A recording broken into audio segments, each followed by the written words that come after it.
রাধে, শুভ সকাল। বুঝতেই পারছো, আর সকাল সকাল দেখতেই পাচ্ছ আমি পড়ানোর পরে বসে রয়েছি। অ্যাকচুয়ালি সবাই পড়তে আসবে 8টার সময়, আর ঘড়িতে আমার ফার্স্ট থাকে, এক্ষুনি ঢুকবে। তো কিছু পিডিএফ কালকে লেখা বাকি ছিল, ক্লাস 3 যে স্টুডেন্টটা পড়ে ওর পিডিএফগুলো কালকে আসেনি তখন। তাই এবার খাতাগুলো আমার কাছে ছিল, তাই সকাল সকাল বসে পড়েছি এইগুলো পড়তে। আর কালকে তো সারা রাত প্রায় কারেন্টই ছিল না। ভোরবেলায় কারেন্ট এসে শ্বশুর শাশুড়ি এই ঘরে শুয়েছিল, তারাও ঘুমোতে পারেনি। আমরা তো ঘুমিয়েছি, কারণ ইনভার্টারে যেটুকু এই পাখাটা চলেছে, ইনভার্টারে আমার এই ঘরে দুটো পাখা আছে, একটা পাখা চলেছে, ওই যেটুকু ঘুম হয়। তাও গরমের মধ্যে এখানে দুটো চেয়ারে দুটো টেবিল পাখা থাকে, সেই দুটো অফ হয়ে গেছে। তো যাই হোক, আমাদের ঘরে তো ইনভার্টারেও একটা পাখাই চলছে, বেশি অফ হয়ে গেছে। কিন্তু ঘরটা তো যেহেতু ঠান্ডা, আমরা অতটা বুঝতে পারিনি। কিন্তু যখন এই ঘরের একটা পাখার খুব আওয়াজ হয়, সেই আওয়াজ মানে কারেন্ট চলে গেলে যখন ওটা আবার চালু হয়, ঘ্যাট করে আওয়াজ হয়, তখন আমরা বুঝতে পারি যে কারেন্ট হয়তো গেছিলো। আর আমাদের ঘরেও এসির লাইটটা আবার জ্বলে ওঠে, তো সেটাও একটা কারণ আছে। তো যাই হোক, সকাল সকাল উঠে সবাই ভোর উঠে গেছে এরাও। আর উঠে ওইদিকে আমি মোটামুটি রান্নার দিকটা একটু সামনে শ্বশুরমশাই এখনো বাজারে গেছে, তাই খুব বেশি ওই দিকটা কাটাকাটি কিছু করতে পারিনি, দেখি কি আনে না আনে। আর এখানে সকাল সকাল পড়িয়ে নিই, মোটামুটি আশা করছি 10টা সাড়ে 10টার মধ্যে আজকে পড়ানো কমপ্লিট হয়ে যাবে। আর আজকে সন্ধ্যাবেলা একটা পুজো বাড়িতে আমাদের যাওয়ার কথা আছে, কালকেও ছিল অ্যাকচুয়ালি, যেতে পারিনি কালকে। তো জানোই কালকে গতকালে কি শিডিউল ছিল, তো আজকে আবার সেখানে প্রসাদের ব্যবস্থা আছে। তো দেখি যদি যেতে পারি। আর আজকে ওর অফিস ছুটি আছে, কিন্তু এখন সকালে পড়ানো আছে, তো ও পড়াতে যাচ্ছে, আমিও পড়ি টড়ি নিই। তারপরে মিডিল টাইমে একটুখানি রান্নাঘরের দিকে যাব, ব্রেকফাস্ট রেডি করবো। ওইদিকে শাশুড়িমা এখন আবার ঘুমোচ্ছে, উঠলে পরে চাটা দিতে হবে, ওই দাদাটাও যদি চায় দেবো। আজকে আর সকালবেলা চায়ের ব্যবস্থায় কিছু করিনি, কেউই খাইনি। শ্বশুরমশাই লিকার চা খেয়ে বেরিয়ে গেছে বাজারে, আমরা কিছুই খাইনি। আমি সকালবেলায় উঠে চিয়া সিড খেলাম, ওকে ইসবগুল ফার্স্টে দিয়েছি, ও পরে খাবে চিয়া সিডটা। এই হচ্ছে আপাতত ব্যাপার, দেখা যাক কী হয় না হয়। আমি ততক্ষণ এই লেখালেখিগুলো ওরা আসার আগে করে দিই। বসলাম সকালে ব্রেকফাস্ট খেতে, রেডি করে দিয়ে গেছে দুধ, পাউরুটি আর দিয়ে ডিম ভাজা মতন করে দিয়ে গেছে। এটা দিয়ে সকালে ব্রেকফাস্টটা আজকে আমি শাড়ি ছুটি, আমি পড়িয়ে উঠলাম। পড়ানোতে তো আর ছুটি নেই, ও তো এখনও পড়াচ্ছে। আমি এখন একটু বাজারে যাচ্ছি, মাসের শুরু হয়েছে বুঝতেই পারছো, মুদিখানার বাজার, শাশুড়ি মায়ের জন্য কিছু সবজি বাজার করার আছে, সেগুলো করতে যাচ্ছি। রোদ্দুরে তাকানোর মতন অবস্থা নেই, সিরিয়াসলি। আজকেও সিমিলার টাইপের রোদ্দুর কালকে যেরকম ছিল। তো রবিবার দিন থেকে তো বলছে হালকা আধটু বৃষ্টি হতে পারে, দেখা যাক কী হয় এখন সেটা। যাই আমি বাজারগুলো সেরে আসি। মুদিখানা দিয়ে বাজার করলাম, এই যে বাজার ভেতরে। এই গরমে বাজার পুরো আগুন, মানে বাজার করতেও আগুন আর বাজারের দামও আগুন, সব কিছুর দাম বেশি। কিছু করার নেই, গরমের জন্য জিনিসও নষ্ট হয়ে যাচ্ছে। অল্প করে নিলাম শাশুড়ির জন্য, তাতেও 146 টাকা বিল হয়ে গেল। এত চাপ বাজারে, কী আর করা যাবে। যাই হোক, রাখি। রেখে আমি ভাবছি এখন একটু এটিএমে যাবো, এই মাসের টাকাটা তুলতে হবে। এখন সবাই মাস করেছে, টাকাটা তুলে আনি। আবার এই ঠাডা পোড়া রোদ্দুরেতে বেরোচ্ছি এটিএম যাবো বলে, প্লাস করলা নিতে ভুলে গেছি। করলাটা নিতে হবে, করলাটা মিস হয়ে গেছে, খেয়াল ছিল না, নজরেও পড়েনি। গাছ ফাছের পাতা দেখে তো পুড়িয়ে দিচ্ছে গরমেতে বাবা। যাই, করলাটা নেবো আগে, এটিএম দেখি যদি দয়া হয় এই অ্যাক্সিস ব্যাঙ্কে টাকা থাকে তুলে নিয়ে আসি, নাহলে আবার দোলতলা যেতে হবে, সে হচ্ছে আরেক জ্বালাতন। এসে করলাটা তারপর নেবো, নিয়ে তারপর বাড়ি ঢুকবো। পুরো তো রাস্তায় লোক খুব একটা কম নেই, লোক মোটামুটি ভালোই আছে রাস্তায়, মানে এই না যে ঘরে বসে আছে লোক এই গরমে, এতেও লোকে বেরোচ্ছে। পারছি না জাস্ট গরমে। আমি ঘরে অ্যাকচুয়ালি ওয়ার্ক ফ্রম হোম করি, তো ওয়ার্ক ফ্রম হোম করে এমন হয়ে গেছে এত টেম্পারেচার বাইরেটা সহ্য হয় না একদম। ব্যাড লাক, অ্যাক্সিস ব্যাঙ্কের শাটারই ফেলা, অর্থাৎ আমাকে সেই দোলতলাতেই যেতে হবে, সিগন্যাল পড়ে যেতে হবে। দৌড়াবো যে সে ক্ষমতাও নেই এখন ঘরে থেকে, দাঁড়িয়ে যাই, ওপারটা হই, তারপরে ওপার থেকে টাকা নিয়ে আসি। যাই হোক বাবা, এই এটিএমটা চালু আছে, এটাই ভাগ্য ভালো। এখান থেকে টাকা পয়সা তুলে নি সব, বাঁচা গেল যে এই এটিএমটাতে টাকা আছে। ও শিট, বলছে আনএবল টু প্রসেস, তার মানে এখানেও টাকা নেই। খারাপ, এই এটিএমেও টাকা নেই, অর্থাৎ এখন তোলা যাবেই না। বিকেলের দিকে ট্রাই করতে হবে, মধ্যমের দিকে কোথাও গিয়ে। এখন আর কিছু করার নেই, চলো। তো ফ্রেন্ডস, পড়ি উঠে পড়েছি, এখন রান্নাবান্নার দিকে চলে এসেছি। এদিকে দেখতেই পাচ্ছ প্রেশারটা বসিয়ে দিয়েছি, এখানে একটু বিউলির ডাল সেদ্ধ বসিয়েছি, একটু বিউলির ডাল হবে। আর আমাদের তো গতকালকের মাছ আছেই, সেটা করিনি, এটা আমরা পরে করব। আর এদিকে এই বাড়ির শ্বশুর শাশুড়ি যেহেতু কালকে ওইটা যেটা ঝাল করে দিয়েছিলাম ল্যাটা মাছের, সেটা খাওয়া হয়ে গেছিলো, তাই আজকে ওনারা বলেছে যে ডিমের অমলেট করে পাতলা পটল দিয়ে ঝিঙে দিয়ে ঝোল করে দিতে, একটু ঢেঁড়স ঢেঁড়স দিয়ে একটু সবজিটা বেশি বাড়িয়ে দিতে, যাতে শাশুড়ি মা যেহেতু আলু খায় না তাই সেটা করব। আর এদিকে একটুখানি ওর জন্য ও বলছে না একটুখানি হালকা ভাজাভুজি দিয়ে খাবো, তাই একটুখানি ভাবছি ওর জন্য একটু স্পেশাল একটু পটল ভাজা করে দেবো, একটু কেটেছি ডিজাইন করে, একটু ঢেঁড়স ভাজা, একটু এই যে দেখো সামান্য আলু ভাজা করে ও তাই ভাত দিয়ে খাবে। তারপর আমি দেখি গাজর টাজর আছে নাকি, একটুখানি কিনোয়া বা নইলে ওটসের প্যানকেক বা প্যানরুটি করে, মানে ওটসের গোলা রুটি করে খেয়ে নেবো দুপুরবেলাটা আপাতত। আর রাত্রিরে তো যেমন তোমাদের বললাম যে আজকে একটা ইনভিটেশন আছে, পুজো যাওয়ার কথা আছে, দেখা যাক কী হয় না হয়। আর এই এখনো আপাতত এগুলোই করছি, সারছি।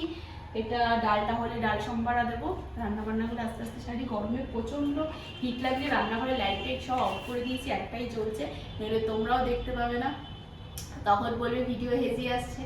এমনি যাও বা ভিউ হয় তখন হয়তো আরও ভিউ হবে না, সত্যি কথা বলতে আর কি লজ্জা। তো যাই হোক এইটুকুই চেষ্টা করছি। ব্রেকফাস্ট আপাতত হয়ে গেছে আমাদের, আমি খেয়ে নিয়েছি, আমার চিয়া সিড ভেজানো ছিল ওটা দিয়ে ওটস দিয়ে খেয়ে দিয়েছি। ওর এখনো চিয়া সিডটা খাওয়া হয়নি, ও খাবে, এই হচ্ছে ব্যাপার। আর ও মনে হয় দুধ পাউরুটি সকালবেলায় খেয়েছে, কি তাই তো?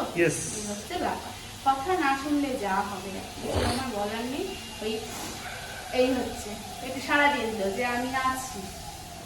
চান টান হয়ে গেছে, এবার লাঞ্চ দেবো। এই যথারীতি রান্না দেখো, এই যে বিউলির ডাল আর ডিম দিয়ে যেমন করে বলেছিলাম ঠিক তেমন হয়েছে। এখানে সেই দুদিন আগে কচুর শাক রয়েছে, কচুর শাক করে রয়েছে, খাওয়া হয়নি, আমরা দুদিন খাইনি তাই রেখে দিতে, সেটা খাবে। এই হচ্ছে ব্যাপার। আর একটা স্পেশাল মেনু আমি করেছি, সেটা হলো ছানার কোপ্তা। ছানার কোপ্তাটা করে রেখেছি, তবে সেটা আজকে খাবে না, কিন্তু তুলে রাখবো, রাত্রে খাবে সবাই, ঠিক আছে। আর এখানে গন্ধরাজ লেবু কেটেছি, জলে ভেজানো হয়নি, জলে ভেজাবে তো যাই হোক। আর এখানে আর একজনের ভাজার ভুজি সব কিছু রেডি করে দিয়েছি, শুধু এখন মাছটা একটুখানি ফ্রাই হবে, আর কিচ্ছু না, মাছটা পুরো ম্যারিনেট করা, মাছটা একটুখানি ফ্রাই করে ব্যাস।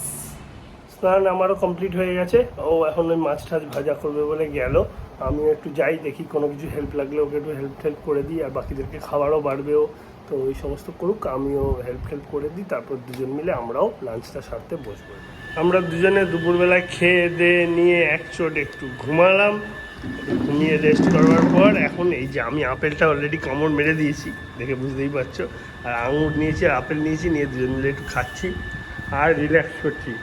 বাগানে জল দেওয়া চলছে, সব গাছের অবস্থা দিয়ে বাগানে সব গাছগুলোকে ভেজানো চলছে, কেন পেয়ারা গাছে প্রচুর পেয়ারা এসছে, জল দিয়ে না ভেজালে সব নষ্ট হয়ে যাবে। পেয়ারা এসছে কিন্তু যেটা আসেনি সেটা আম এবারে আমরা মিস করে গেছি, সব দাদা সব ভেজাচ্ছে। সত্যি খুব কষ্ট হচ্ছে, মানে এই সময় আমাদের বাড়িতে এত আম হয়ে যায়, আজকে মে মাসের 1 তারিখ, মানে প্রচুর আম খাওয়া হয়ে যায়। আমার শ্বশুরটা আম খেতে ভালোই বাসে, ও ভালোবাসে, আমার শাশুড়িমা ভালোবাসে, আমার মা ভালোবাসে, ভাই ভালো, মানে প্রচুর বন্ধু বান্ধব সবাইকে দেওয়া হয়ে যায়। কিন্তু এখন মানে এবার তো গাছে আম হয়ইনি, আর যে গাছটা রয়েছে সেটা রাস্তার দিকের গাছ, মানে যদি জানি না বৃষ্টি হলো এই দিকটাতে হয়নি, ওই দিকে গিয়ে তো তুমি একবার গিয়ে দেখাতেও পারো, হয়তো পড়লে ঝড় টড় একটু হালকা ঝড়টড় যদিও বা হয় রাস্তার দিকেই সব পড়ে যাবে, আর রাস্তার ওদিকে সব গ্যারেজের লোক বা ওই সব দোকানদাররাই ফেলে দিচ্ছে, আর ওটা পাড়াও সম্ভব নয়। মোট কথা এবারে আর গাছের পাকা আম খাওয়ার ভাগ্যে নেই, এবারে পুরোপুরি আমটা বাদ হয়ে গেল, বাদের খাতায় পড়ে গেল। যে বাবাও ঘুরছে ওদিকে, না আমরা দুজন মিলে খাই। আগে আপেলটা খেয়ে নিই, তারপর দেখাচ্ছি বন্ধুদের।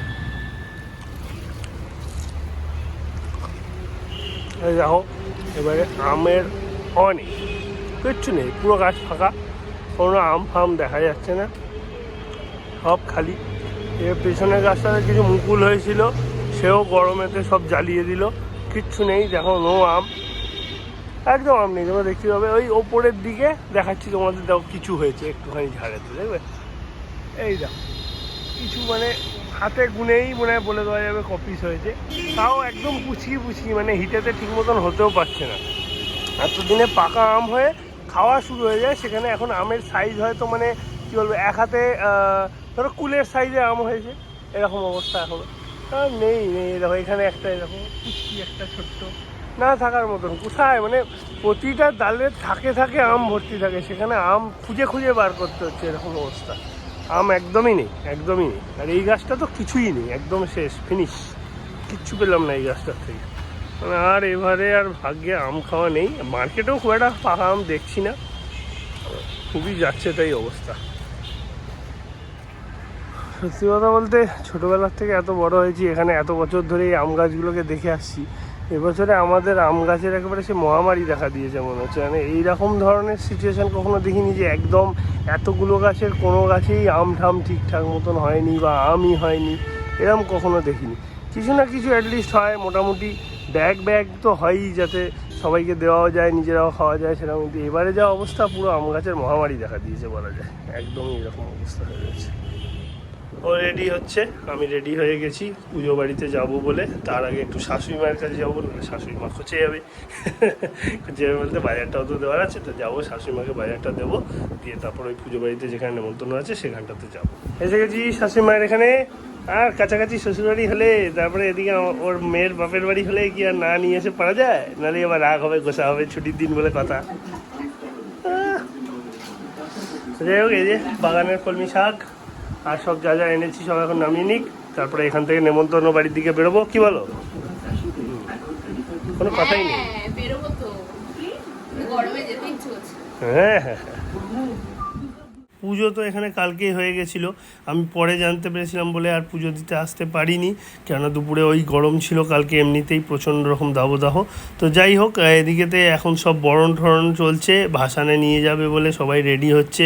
ওদিকে ডিজের বক্স ফক্স সব লাগিয়েছে, ভাসানে যাওয়ার সময় সেসব চালাতে চালাতে সবাই যাবে।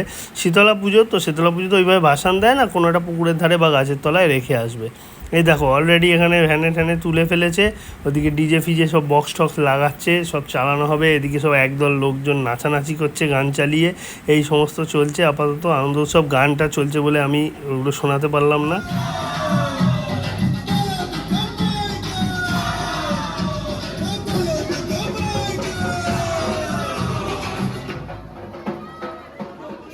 এবার সবাই খাওয়া দাওয়া করতে বসে গেছে লাইন দিয়ে একদম পরপর। আমরা এর পরের ব্যাচে খাবো, তাই জন্য ওয়েট করছি। এই ব্যাচটাতে চান্স পাইনি, ফুল হয়ে গেছিলো, তাই এটা হয়ে গেলে আমরা বসবো। যার সময় বাড়িতে ঢুকলাম, টায়ার্ড, অনেক রাত্রি হয়ে গেছে, দেখলেই ওখানে সবাই খাচ্ছিল, তখনও আমরা বসতে পারিনি। তারপরে আমরা বসলাম, প্রচুর ভিড়, আমাদের পরেও আরও একটা দুটো ব্যাচ মোটামুটি বসবে ওই পাড়াতে, যা বুঝলাম। তো 11:30 বাজতে যায়, এবার শোয়ার দিকে যাবো। তো আজকে মতো tata, bye bye, good night. কাল তোমাদের সাথে দেখা হবে নতুন ব্লগে নতুনভাবে। আজকে খুবই টায়ার্ড, সিরিয়াসলি খুব টায়ার্ড। কাল থেকে আবার অফিস শুরু, কাল পরশু অফিস আছে আবার। তারপর সবাই ভালো থাকো, সুস্থ থাকো, দেখা যাক কবে বৃষ্টির দেখা দেয়, বলছি তো হবে হবে, দেখা যাক। সেটারই অপেক্ষা করছি, চাতক পাখি হয়ে বসে আছি, চাতক পাখি। চলো, গুড নাইট তাহলে।